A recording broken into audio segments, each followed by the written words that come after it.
Professor Jeffrey Sachs of Columbia University joins us now. Professor, always a pleasure, my dear friend. Thank you very much. Wonderful to be with you. Us. Thank you.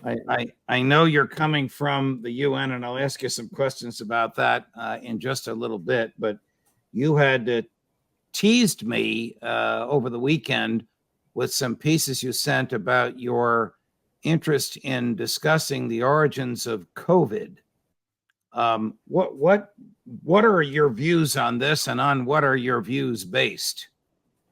Well, you know, the damnedest thing actually is the latest on this question, where did this virus come from, is that the House Committee on Oversight received a whistleblower account from a CIA agent that said that the CIA had bribed the investigating team to declare that this was a natural virus and not a lab leak.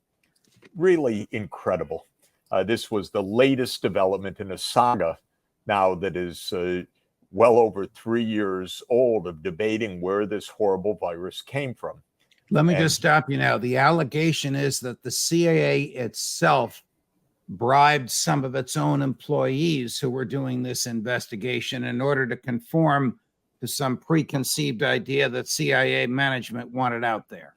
That's exactly it. And I can tell you, I chaired a commission for the Lancet Medical Journal about COVID from the start. The idea was, we're in a pandemic, we need to understand what's going on. One of the issues in front of the commission was, where did this virus come from?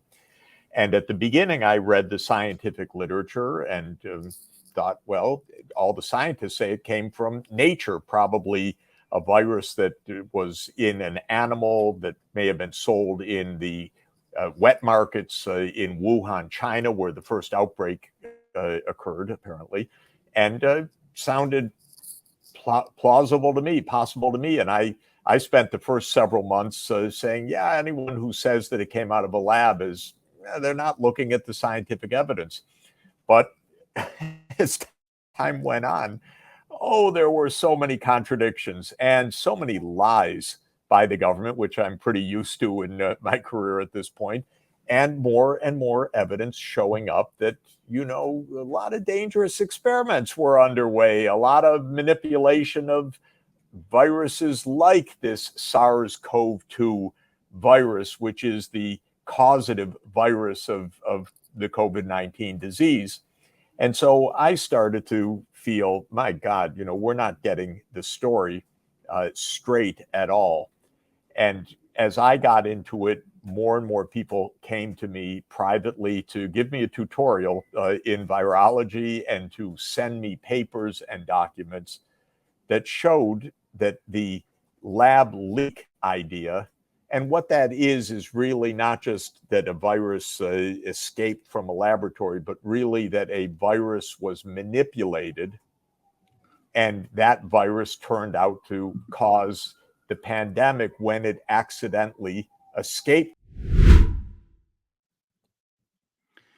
All right, we're waiting for Professor Sachs. He is in the UN building because he's very much involved in all the activities at the UN today, and I'm going to ask him shortly about what he picks up amongst all of his friends in the UN about President Biden's talk and about the continued Western aid to Ukraine. But he's found a little private office, perhaps maybe he's getting one with better internet for us now, where he and I can talk and all of you can listen. As you may know, he's done substantial research. He's an economist. He's not a virologist. He's not an MD. He's an economist. He's one of the world's foremost economists. But he has done extensive research on the origins of COVID by using his natural intelligence and his educated intelligence to read the various scientific papers that are out there. Gary, do we have any communication with him? Let me see. Well, we don't. I'll tell you what, while we're waiting for Professor Sachs, we'll play the tape of President Biden at the UN today. I think that Professor Sachs was actually in the room when Joe Biden said the following. and we strongly support Ukraine in its efforts to bring about a diplomatic resolution that delivers just and lasting peace. But Russia alone bears responsibility for this war. Russia alone has the power to end this war immediately. And it's Russia alone that stands in the way of peace, because Russia's price for peace is Ukraine's capitulation, Ukraine's territory, and Ukraine's children. Russia believes that the world will grow weary and allow it to brutalize Ukraine without consequence. But I ask you this: if we abandon the core principles of the United States to appease an aggressor, can any member state in this body feel confident that they are protected? If you allow Ukraine to be carved up, is the independence of any nation secure? I'd respectfully suggest the answer is no. We have to stand up to this naked aggression today and deter other would-be aggressors tomorrow. That's why the United States, together with our allies and partners around the world, will continue to stand with the brave people of Ukraine as they defend their sovereignty and territorial integrity and their freedom. All right, I don't want to sound too conspiratorial, but he was about to tell us about the CIA and lying, and we were going to segue into the CIA and killing and the CIA and bribing, and that's when his connection with us died, and he's been unable to reconnect. So we'll call it a day on this today and do our best to bring Professor Sachs. He's become a dear friend of mine. He's an intellectual giant. He shares the views of the great majority of us who are in this community together, preserving individual liberty and limited government and working toward peace. So we'll call it a day for today. We'll announce when Professor Sachs will be back.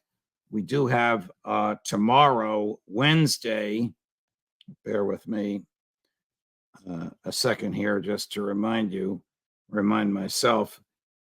Tomorrow we have Scott Ritter at 3:30 in the afternoon and Tony Schaefer at 11 in the morning, Eastern times. All the best, Judge Napolitano for Judging Freedom.